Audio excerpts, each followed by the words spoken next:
ভারত সেবাশ্রম সংঘ সমস্ত সারা ভারতবর্ষ জুড়ে এর প্রতিবাদ হবে, বিদেশেও প্রতিবাদ হবে, প্রতিবাদ হচ্ছে ইতিমধ্যেই। আসাম, ত্রিপুরা, ঝাড়খণ্ড, বিহার থেকে খবর আসছে, প্রতিবাদ করছেন তারা। আইনি নোটিশ দেওয়া হয়েছে। উনি যেটা বলেছেন সেটা যে সত্যতা প্রমাণ করুক, আমার সম্পর্কে যেটা বলছেন সেটা সত্যতা প্রমাণ করুক, বলেই তো এর সমস্যা মিটে যায়, ঝামেলা মিটে যাবে।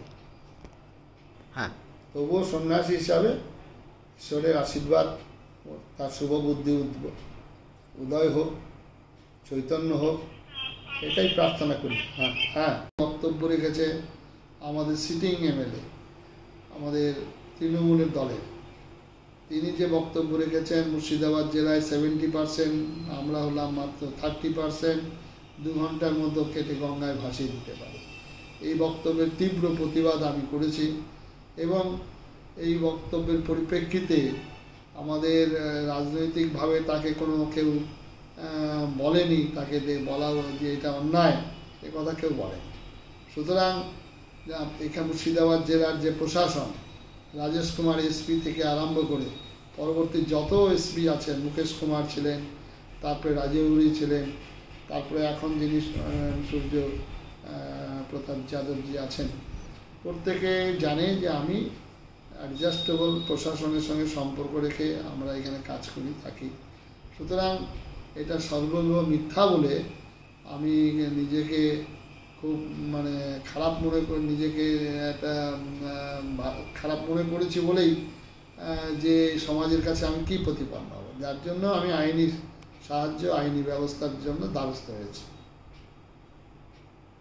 ভীষণভাবে দুঃখিত যে ভারত সেবাশ্রম সংঘের মতো সর্বজন শ্রদ্ধেয় যে সংঘ শতবর্ষর যাবৎ জাতি, ধর্ম, বর্ণ, রাজনৈতিক দলমত নির্বিশেষে মানুষের সেবা কাজ করেন, যে সংঘ পরিচালিত হসপিটাল, বহু স্কুল রয়েছে। আমি মুর্শিদাবাদ জেলায় প্রায় 40 বছর যাবৎ এখানে রয়েছি। দুটো আশ্রমের সঙ্গে আমি যুক্ত সেক্রেটারি হিসাবে, এবং 4 হাই স্কুল এবং বাকি আরও 8টা নার্সারি প্রাইমারি স্কুল, যা ছাত্র সংখ্যা টোটাল 12,000-এর উপর হবে। প্লাস আমাদের এখানে রেসিডেন্সিয়াল স্কুল, ছাত্রাবাস স্কুল রয়েছে, হসপিটাল তৈরি হয়েছে, এখানে বৃদ্ধাশ্রম আছে, এবং এই আশ্রমের সমস্ত রাজনৈতিক দলের নেতা নেত্রীরা এখানে আসেন আমার কাছে, সবাই আমাকে সাহায্য করেন।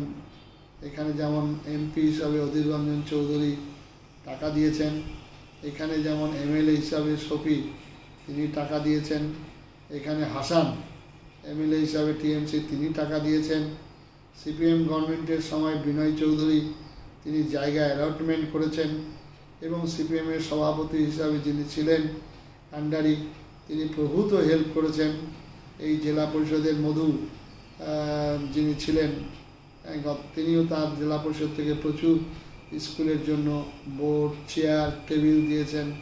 সুতরাং ভারত সেবাশ্রম সংঘকে সবাই হেল্প করেন। এখানে যে গেস্ট হাউস তৈরি হয়েছে, আদিবাসীদের যে খাবার হল তৈরি হয়েছে, তার টাকাও দিয়েছেন স্বপন দাশগুপ্ত, তিনি রাজ্যসভার এমপি থেকে টাকা দিয়েছেন। আমাদের মাননীয় শুভেন্দু অধিকারী তিনিও টাকা দিয়েছেন তার ফান্ড থেকে।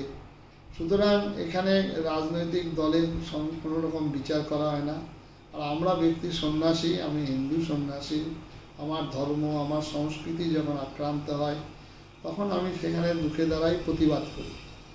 সুতরাং এটা আমার কর্তব্য, আমার ডিউটি, আমি হিন্দু সমাজের সন্ন্যাসী।